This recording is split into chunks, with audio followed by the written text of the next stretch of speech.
Le film Retour vers le futur posait la question de l'impact de nos actions dans le passé sur notre vie présente.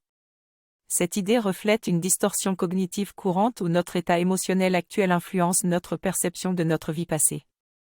Les personnes heureuses ont tendance à exagérer à quel point elles étaient malheureuses dans le passé, tandis que les personnes malheureuses ont tendance à exagérer à quel point elles étaient heureuses.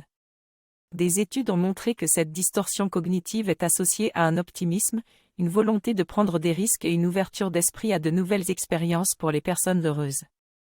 Pourtant, il est important de comprendre que cette perception est susceptible de changer simplement en se concentrant sur les aspects positifs de notre passé. L'exercice consiste à dresser une liste de 100 choses agréables qui se sont produites dans ma vie, depuis la petite enfance jusqu'à maintenant, et à regarder en quoi ces expériences m'ont aidé à grandir et à devenir la personne que je suis aujourd'hui. Ensuite, je dois dresser une liste de 20 difficultés que j'ai rencontrées, décennie par décennie, et réfléchir à ce que j'ai appris de ces expériences et en quoi elles m'ont permis de progresser. Cet exercice permettra de porter un regard différent sur le passé et de réaliser que même les événements difficiles nous aident à passer à un niveau supérieur et à être mieux dans notre vie. En somme, accepter les difficultés peut être considéré comme la sagesse. En exemple personnel, je raconte une situation où j'ai dû faire face à un vol retardé et j'ai profité de cette occasion pour me détendre et découvrir la ville. J'ai apprécié les beaux messages écologiques dans les films.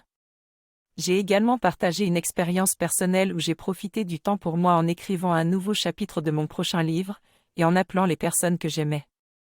J'ai remarqué que même dans des moments difficiles, il est important de ne pas laisser une vision négative influencer notre vie, et de prendre du recul pour trouver une perspective différente.